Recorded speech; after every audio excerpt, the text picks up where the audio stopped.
On today's episode of Empowering Women in Real Estate, the podcast, we're going to be talking about what having a front row seat to thousands of women in real estate taught me.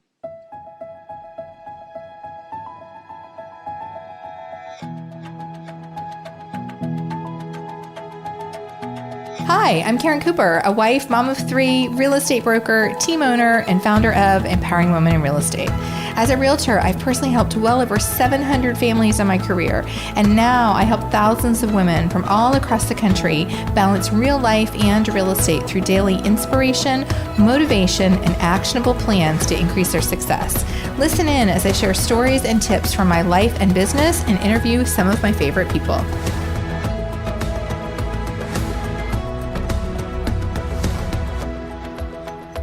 Hi there. I'm glad you're here for today's episode.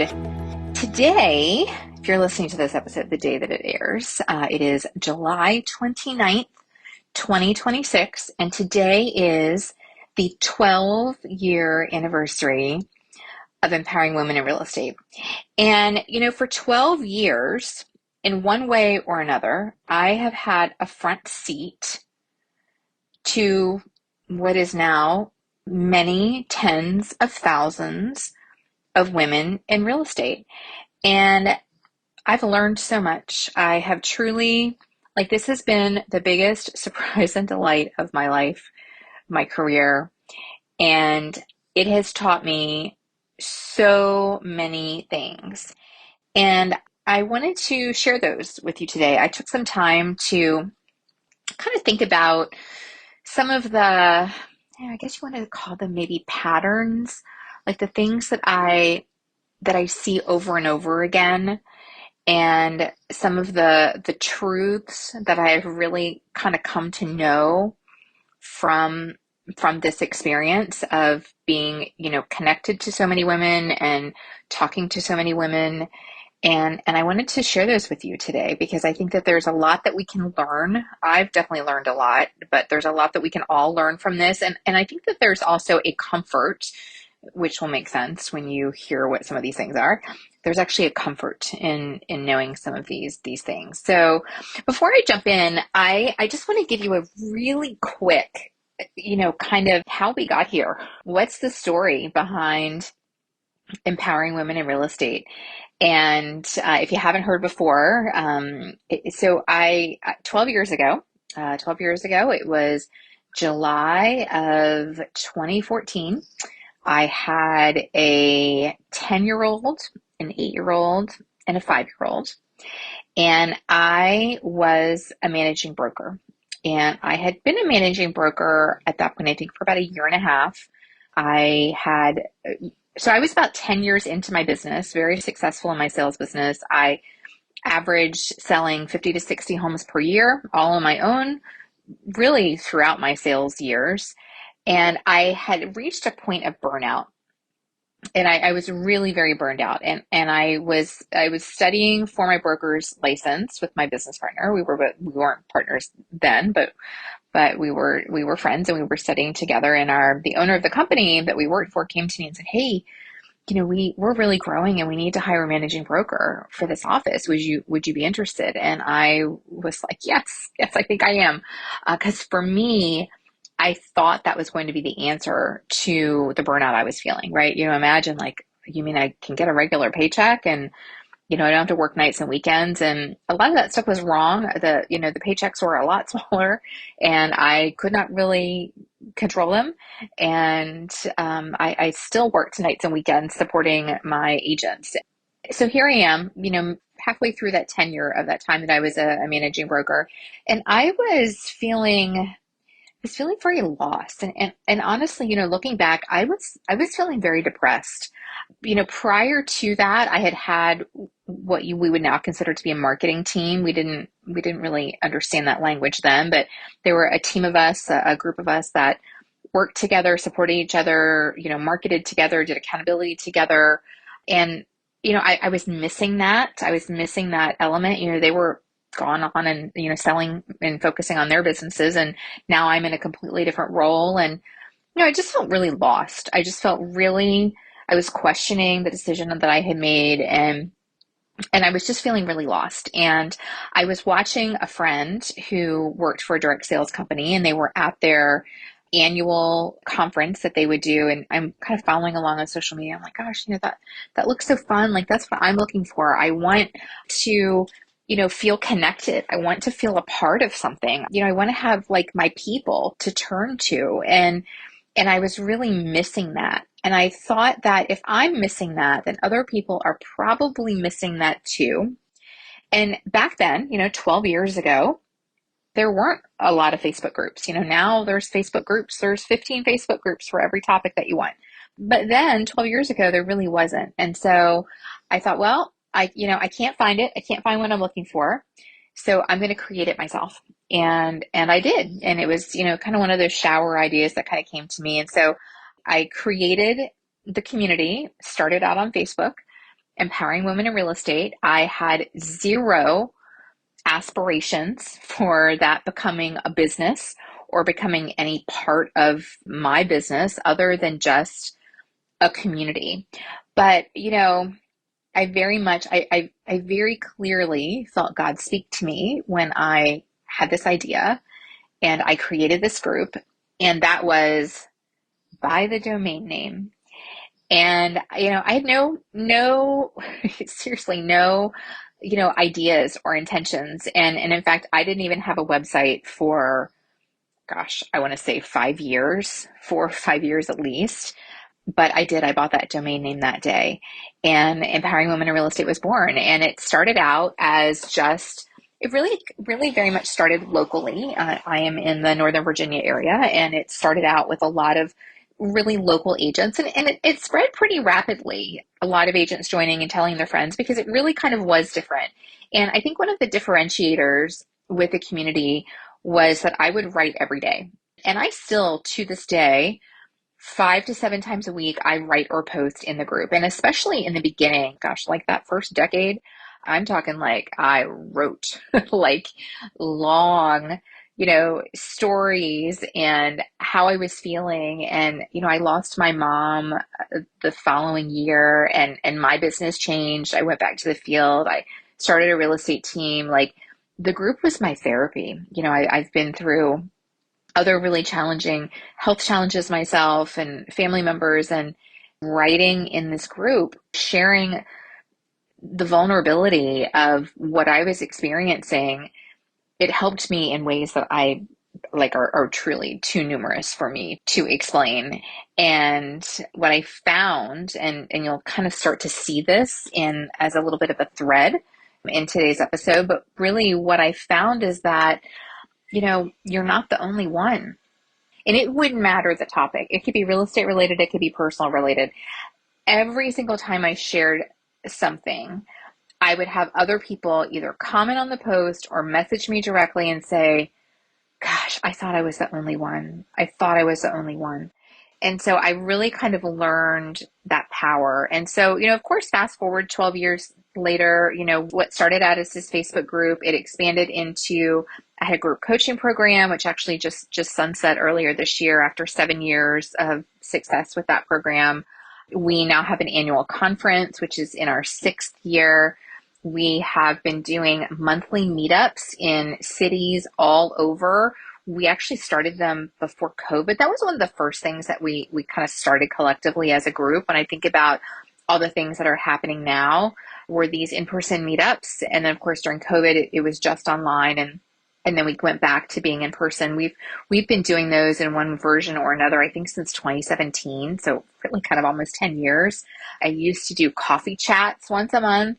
As a Facebook Live. We did that for a long time before the podcast. Of course, this podcast, which is always funny because a lot of times I hear from people that they find the podcast first and they think that it started with the podcast, but it actually started with the Facebook group. The podcast now has been around for almost 7 years. So this is episode 416. And so it's just been a really amazing experience. And so through this experience, I've had the opportunity to connect and build relationships with literally tens of thousands of women all across the country. And some, we just will have kind of commenting back and forth relationships in the group. Some we connect through social media. Some have become friends. Some have been part of my coaching program or in other programs that I have offered. Some have come and joined my real estate team. It really has been, some have become referral partners. I've gotten a front row seat to a lot of things, which is truly just the most incredible blessing. And so let me share with you. I've got a whole list of things that I have learned from you, from all of you, from watching Empowering Women in Real Estate. And so the first one that I will share is that every woman questions herself. I have yet to find a woman in this business who is 100% confident and sure all the time.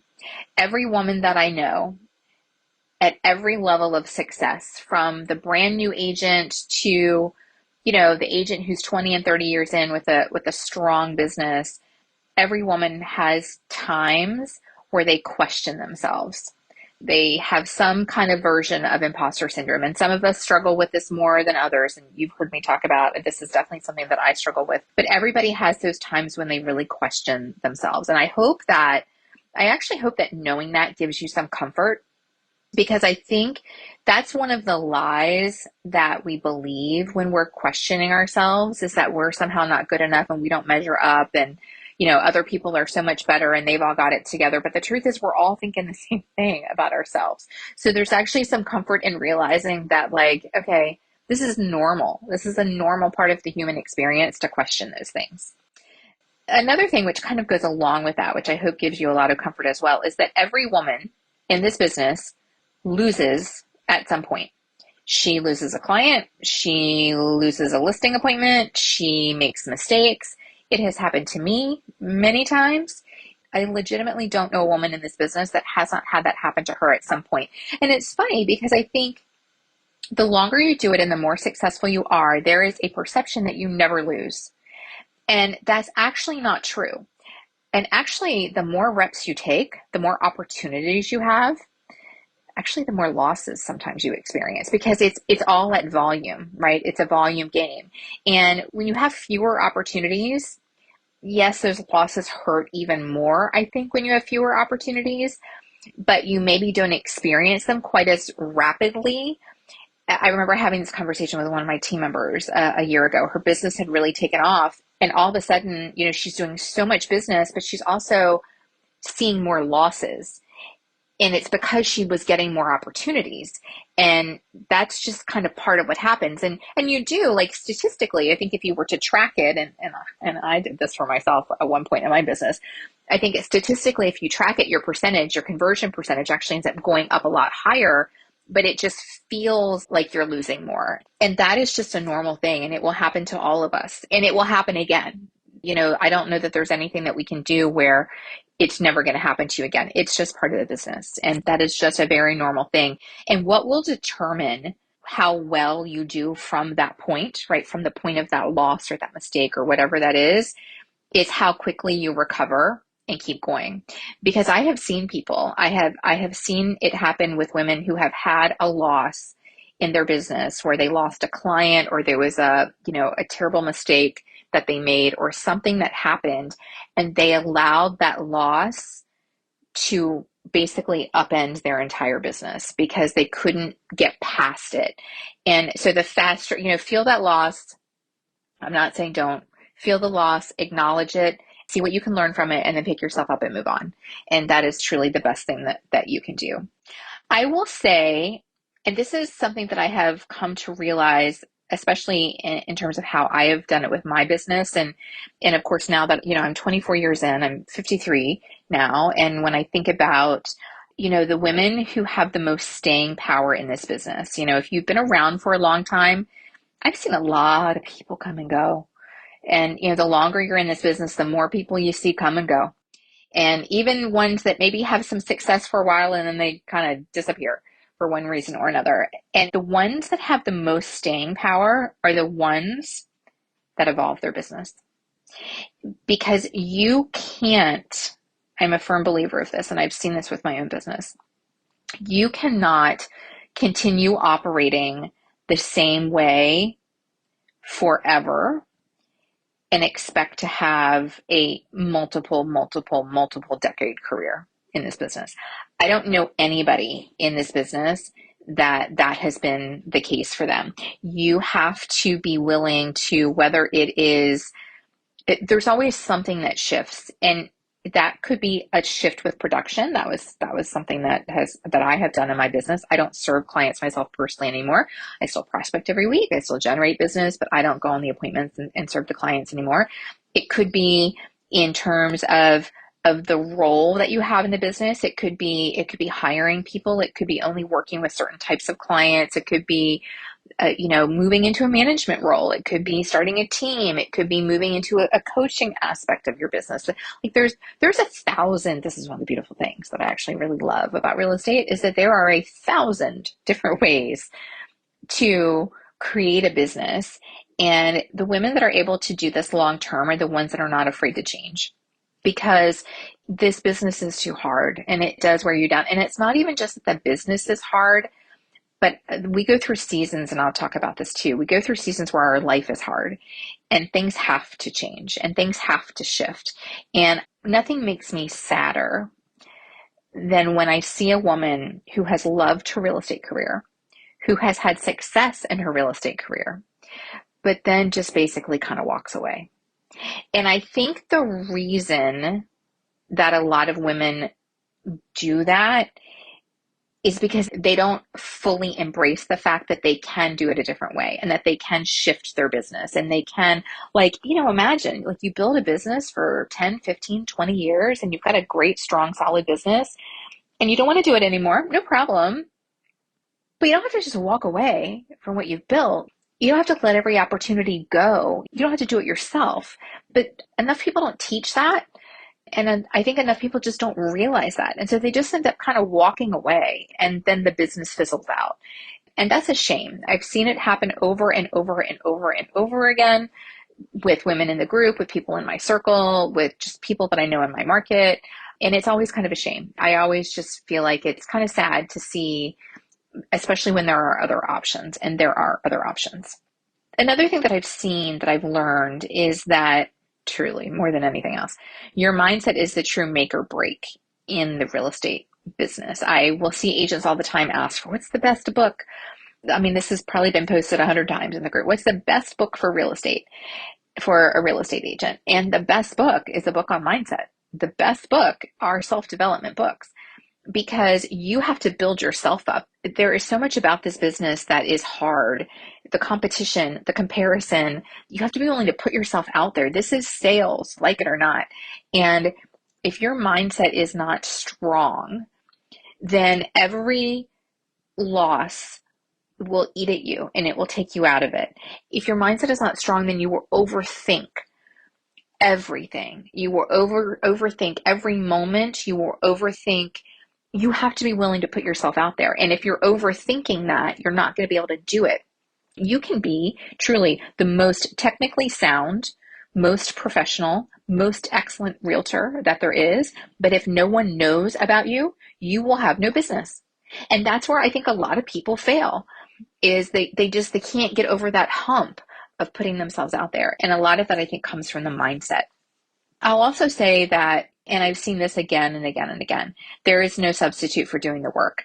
And I see this with agents constantly struggling in their business, struggling with consistency in their business, can't get their business off the ground, or they do get their business off the ground and it's going great, but then they can't keep up the consistency. And then, it's that roller coaster where it's up and down, up and down. And, I know agents that have been 20 years in the business that are still struggling with that. And I think it's because there's just no substitute for doing the work. And yes, the more you do and the better you are with your prospecting habits and the more business you have flowing in, it does kind of become a little bit of a snowball. And so there is part of an aspect that does kind of, it's much easier to keep it going, but you still have to make effort to keep it going. I think especially if you are new in business, or if you are in a low point in your business, maybe you don't have much in your pipeline, you have to be fully immersed. When I think about my career and how I started, and, the times I restarted, I basically shut my business down when I became a managing broker, and I tracked it. I mean, when you put it on a graph, the amount of leads and business I had when I stopped was like really high. And when I came back, it was like non-existent. And so I had to rebuild. And so it's a full immersion that's required. And you have to create appointments for yourself. Like there's literally, and I think people don't understand this. And this is maybe a little tough love, but there's also no excuse for it. Like if you are serious about your real estate business and this is your full-time career, or you say it's your full-time career, unless you're, on a day off that you've set for yourself or you're on a vacation, you should have appointments every day. Like let's say Monday through Friday is your work week, or maybe it's, Wednesday through Sunday, or whatever it is, however it is that you choose to work, you should have appointments every day. And if you don't have appointments every day, you need to create those appointments every day, because creating those appointments are going to lead to actual appointments. And so when I say creating appointments for yourself, what does that mean? That means going out and previewing property. That means going and having coffee with, maybe it's your favorite lender or your favorite title rep or an agent in your office that you admire, or could be a past client or somebody that you're hoping to work with. You can go visit model homes. You can go to a training class. I mean, like there's 1,000 things every day. There's a million things that you can go to that you can do. And then don't just go to the thing or do the preview. Make some content out of it. Like take it the next step. There's no reason why you can't have those opportunities every day. And by creating that stuff for yourself, that's how you get that momentum. But I think a lot of people don't. They wait for the phone to ring. And I hear it so many times and I've seen it so many times from women. I'm doing all the right things. I'm doing all the right things. I'm sending the mailer. I'm doing the post, but nobody's calling. Well, you got to put yourself out there, and making some appointments for yourself is what's going to create that momentum.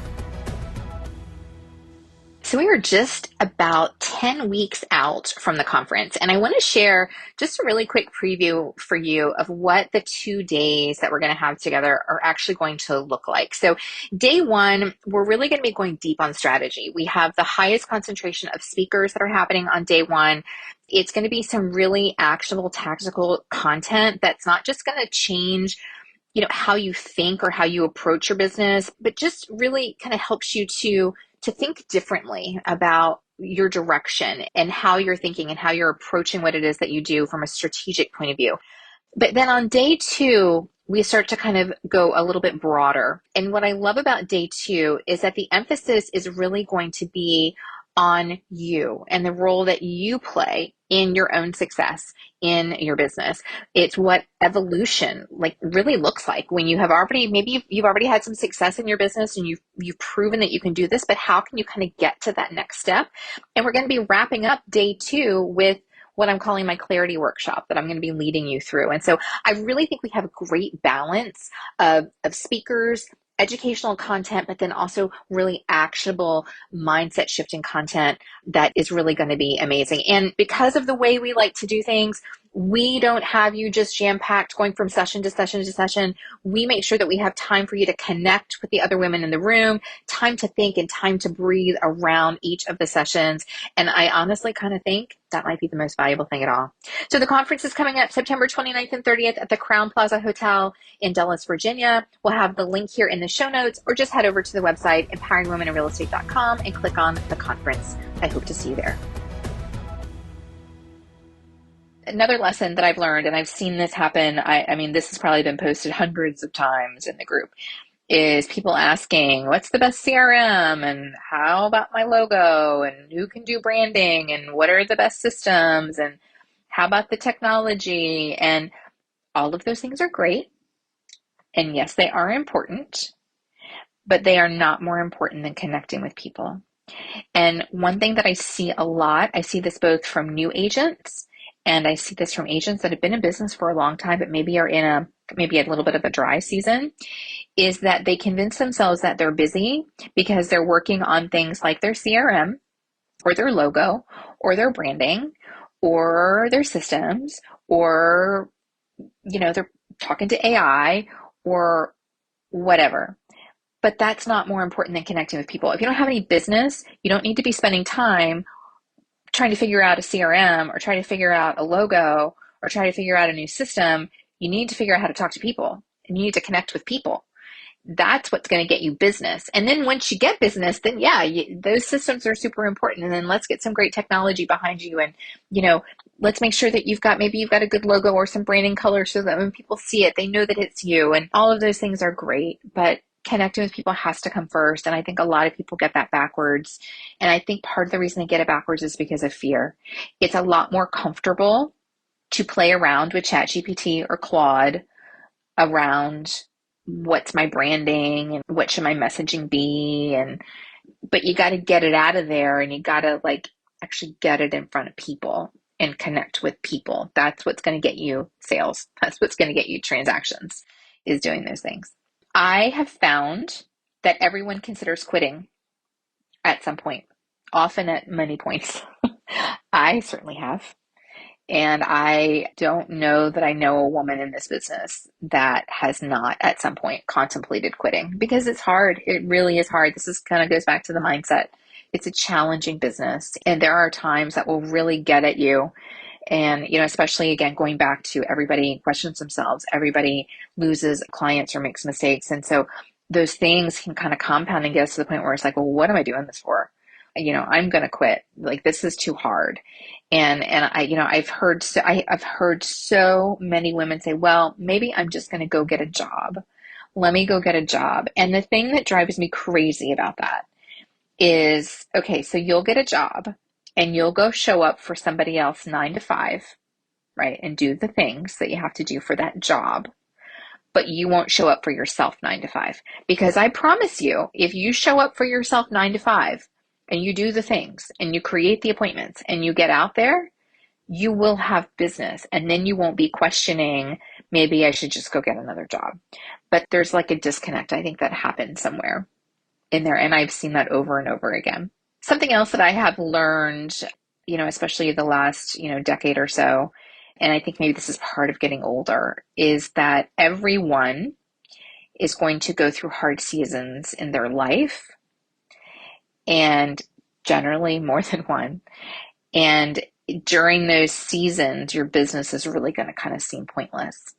And I could give you so many examples, but we can be all in on our businesses and the most successful agents and have wonderful things happening. And then things can happen in your personal life, in your life, that suddenly derails everything, including your business. And I've seen a lot of women, and I've heard a lot of women say, well, I had to take 5 years off because I had to take care of my mom, and she had Alzheimer's. I walked away from my business 3 years ago because I needed to do this, this, and this. Or I, walked away from my business for 2 years. My business was on hold because I was undergoing treatment. And I've heard that over and over again. And we're all going to go through those seasons. And I will say this to you, though, and I've learned this myself from going through these hard seasons myself. And this kind of goes back to that evolving comment that I've learned. And that is that when you're going through it, whatever it is that you're going through, my business partner lost her husband. I've lost my parents, my mother-in-law. We've done a lot of caregiving. My nephew, I've gone through a lot of, many surgeries and treatments and a lot of things that anybody would say, oh my gosh, just stop. You don't need to do the business. But the truth is, we all have to support our families. And when you're ready to come back, you won't have a business to come back to. And if instead you can find a way to shift and evolve your business during those seasons, and you can, I've done it. My partner's done it. Many people I know have done it. You don't have to just shutter your business when you're dealing with these other things. It can still run and it can still operate if you're willing to be open-minded. And I think that's the problem, is we are not an open-minded bunch. And I don't necessarily think that we're taught to be open-minded in this business, because it doesn't necessarily serve, our brokers to be open-minded to other opportunities or other ways of doing things. They would rather kind of keep us doing it the way that, is their way. And instead, you actually can. There's a lot of ways to do things. I will say just a couple more that I've kind of learned is the biggest threats in this business. And it's not the agent that seems to be selling the most in your neighborhood. Like when I think about what the threats, like the perceived threats that agents have or express in their business. And it's usually like, yeah, well, I can't market in my neighborhood because such and such owns that neighborhood. And I can't do this there because so and so gets all the business there. The biggest threat is not the other top producer in your market. The biggest threats in this business is comparison, it's noise, and it's shiny objects. A comparison, you look at that other agent and there's always a perception that they are getting all the business, but I promise they're not getting all the business. They might be getting a majority, but there's still room. There's always still room. But it's that we compare ourselves with other people. And if our business doesn't look like theirs, even though, maybe we operate differently, or maybe we don't even really want the way their business is, but we think we should, that comparison can really derail you, and it can take you off task. It can move you away from your purpose and from your path that you're on and should be on. And it's hard. I struggle with this too. Like, you are never as unhappy as when you are trying to compare your business to someone else's. And I see this all the time because I'll be in a direction that I feel like, man, this feels good. This feels right. This is what I'm supposed to be doing. This is the path. But then I'll hear somebody else is doing something a different way, and I'll listen to them and I'll think, oh, I've got to do it that way. If I'm not doing it that way, there's something wrong with me. And that's not true. Comparison will get you every time. The noise, we live in a noisy world. We live in a noisy industry. You can't open your phone or your social media apps without messages and reels, and this one's celebrating this thing and this one's celebrating that thing, and like, you got to try this, and if you don't do that, and then they're building up fear, and it just distracts you, and it pulls you off task, and it pulls you away from focusing on what you can control, which is what you do and your actions in your business. And the shiny objects, we're constantly being sold things. Like, when I think about, our business from when I started, it's constantly, well, now you need to do this. Now it's Claude. Now it's this thing. And and guess what? I just happen to have this thing that I can sell you on how to do Claude. And, it's just nonstop. But a lot of times, I wish I could write a check or hand somebody my credit card and it would just solve something. But just because you buy the system, just because you buy the program, but then you actually have to do the things. And I learned this a lot. I've learned this both as a team leader. I've learned this as, growing and managing and running a successful group coaching program for 7 years, is that you see a lot of people who buy the thing, and I guess they think they're just going to learn by osmosis, but then they never actually do the steps in the thing. And I've been that person too. So like, it's, I'm not saying, I've done it. I've definitely done it more than once, because I think we're looking for relief. And there's a relief that you feel when you see someone or you find a program and you think, oh, this is the thing. Maybe this is the thing. And there's a little bit of a relief that you feel when you sign up thinking, okay, this is what I need. But then you don't actually make the effort to make the change and to actually do the work and to actually follow.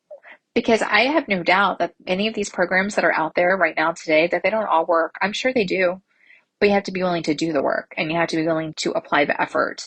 And a lot of us don't, because we don't have the bandwidth, because we're bouncing from thing to thing to thing to thing. And we're buying the thing that we think is going to make us like this other agent that we're comparing ourselves to, but that's just not part of our true nature. And, so it's just, those are, I think, are the biggest threats: the comparison, noise, and shiny objects. And then I will say that the people in your world determine the size of your world.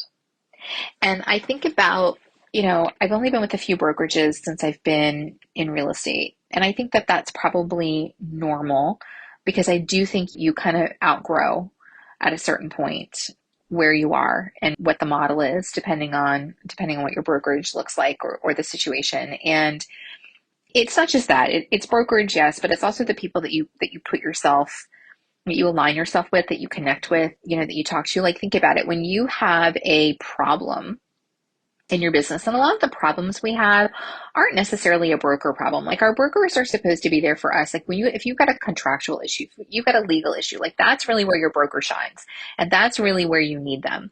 But when it's kind of that day-to-day situation of, this happened, this situation, or, my client doesn't want to lower the price and they really need to, or, this buyer isn't listening to me about whatever. And so who do you turn to when you have those situations? Who do you turn to when you're ready to grow in your business or you're ready to grow in your life? What is that saying that you become like the sum total of like the 5 people that you spend the most time with? And I've read lots of things about this. Like, I think it's even in Atomic Habits. Like, there's statistically speaking, if your friends are smokers, then you are likely to be a smoker. If your friends tend to be a little heavier, then you will be heavier. And it's because we are very much influenced, like it or not. Sometimes it's subconscious, sometimes it is just true influence, but we are influenced by the people that we are around. Think about what you tell your kids if you have kids, like, and you don't want them hanging out with certain kids and whatever. And it's simply because of that. It's because we are influenced. And so truly, it's the people in your world that really can determine not just the size of your business, but just the size of your life. Like, if you are surrounded by agents that struggle in their business every year and are constantly up and down month after month after month after month, then that's how your business is going to be too.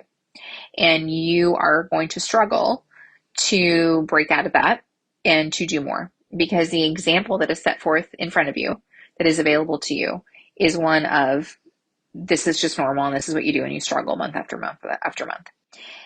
I mean, I could give you example after example. And so that's why the people that you spend your time with, the people that you're associated with, are so, so important, because it really does change the trajectory of everything. If you are surrounded by small thinkers, by people who can't, maybe see past the next house sale, or can't see past showing up themselves on social media, or, are constantly worried about, Redfin or, Zillow taking over, or whatever the thing is, then you're going to struggle with that too. Like, you're not going to be able to really fully advance your business. And I've seen it I've seen literally thousands of examples of this. And it doesn't have to be. So hopefully what you'll hear and maybe kind of understand is you have a different choice to make. You have a different choice in terms of who you associate with and in terms of who you spend your time with. And that will make a difference in your business and in the trajectory of your business. So 2 more things. I think I may have even saved the best one for last. But one is, there is no one right way to build your real estate business. I really have seen this again and again. I think that there is a certain kind of path that has been the traditional path for us in real estate. You get your license, and then you get your business going, and maybe you start on a team, and then you be solo, and then maybe you either get your broker's license and you become a managing broker, or you open a brokerage, because that sounds really fun and easy and profitable, and it's not. Or you start a team. Like, that's kind of the path, right? That's the only path that seems to be in front of us. But, and this is what I love about just our world now, is that doesn't have to be the way anymore. There is truly no one right way. This is why it's so important, I think. And I'm doing it part of day 2. Actually, we're wrapping up the conference. Day 2, I am doing a clarity workshop. And it is for this reason, because I think what's most important is for us to get really clear on what we want. What do you enjoy? What do you want your life to look like? What do you want your day-to-day to look like? And not just necessarily like 5 or 10 years in the future, because the truth of the matter is, you don't know if you're going to make it 5 to 10 years in the future. And not to be morbid, but it's the truth. None of us know. And so, like, what do you really want? Because I think the more clear you are on what you really want and what you really enjoy, then the easier it is to craft your business around that. And there's more than one way. There are an infinite number of ways. This is why that comparison is so dangerous, because, you could be comparing yourself to someone that you're not even running the same race that they are. And so the more clear that you are on what is right for you, then the easier it is to kind of block out the rest of that noise. And then the last one that I will give you that I have learned, and that is that ego is the number one killer of the top producer. And I said top producer. It's not even really just top producer. It's really everyone. But I especially see this with top producers. And I have seen this with myself at different phases in my career. I remember there was a season I went through, and it was somewhat early on. This was maybe 4 or 5 years in, and I was very successful in my business. I was doing a lot of business, so much so that I thought that I didn't need to learn anything else. And I really went through a season where I didn't read, I didn't listen to podcasts, I didn't go to trainings because I was like, I got it. Like, I got it. I'm good. But I promise you that the minute you think you know everything, your business is starting to slide backwards. And I have also seen that happen again and again and again. And often it is our ego that tells us that, like, oh, I have achieved whatever with all these magazines and all of these awards and all of these whatever it is. And so therefore, I don't need to go to a training. I don't need to prioritize this personal development. I don't need to because I have done all of these things. I promise you, you are now on the backslide. The minute that that is what you think, you are on the backslide. And it's our ego that does that to us. It's also, I think, our ego that literally will kill you because, and I went through this, you get to a point where your identity becomes who you are in this business. And when your body, that's where I was, your body literally can't take it anymore. And your mind can't even take it anymore, but you're afraid to let go. Like, my identity was being the top producer. My identity was being the top listing agent. My identity was wrapped up in these numbers. And so therefore, because my identity was so intertwined with those superficial things, which is what happens, I think, in this business and just in our world in general, I couldn't see a path or couldn't see past doing something differently because I have to be these things. If I'm not these things, then who am I? If I'm not this top producer, then what good am I? And so our ego kind of keeps us in those painful places, honestly, I think longer than they need to be because we're afraid to let go. And really, Tom Ferry used to call it like the fading winter. And I've seen it. I've seen it happen over and over and over again. And it's because our ego is just so tied to those things instead of this is my one life. This is how I want to live it now. And that's allowed to change, right? You're allowed to change that. This is how I want to live it. And so therefore, this is what I want my business to look like. This is what I would enjoy. This is how I want to spend these moments. And I'm definitely a work in progress on this. I went through a period of time, especially when I moved out of serving clients myself. There was a couple years that I really struggled. In fact, I didn't talk about it for years that I had stopped serving clients because my ego was just so tied with this is, what I do. But now, like, I've kind of moved and see just the real beauty of where I am now and what I am creating on a daily basis that I just truly enjoy. I'm engaged and active in this industry that I have loved for 24 years in a way that feels very true and aligned to me. And I get to create my day and craft my days and craft my weeks in a way that really makes sense to me, that I really enjoy. So now I really kind of feel very comfortable that when I see that, super, super top producer with all these transactions, I no longer look at them with an awe of, oh my gosh, look at what they're doing. I look at them and I feel bad. I feel bad for them because I know what it takes to get there. And I know what it takes to maintain that. And I know what it takes to make that happen. And I'm not there anymore. I don't want that anymore. But you can't get to that place of peace until you're willing to let your ego go. So that's what I have. That's what I have for you today. Those are the things. I've had a front row seat to watching literally tens of thousands of women in real estate over the past 12 years, which has been the most incredible honor and privilege. And these are the lessons that I have learned. So I hope this has been helpful to you. Thank you. Thank you for being a part of my world. Thank you for being a part of this community. Thank you for listening to this podcast. And I would love to hear what you think. You can come and message me on Instagram. I'm at karen.w.cooper. And until next time, stay well. Thank you for listening to Empowering Women in Real Estate, the podcast. Click subscribe to be notified every Wednesday when our latest episode is released, and be sure to check out our group on Facebook.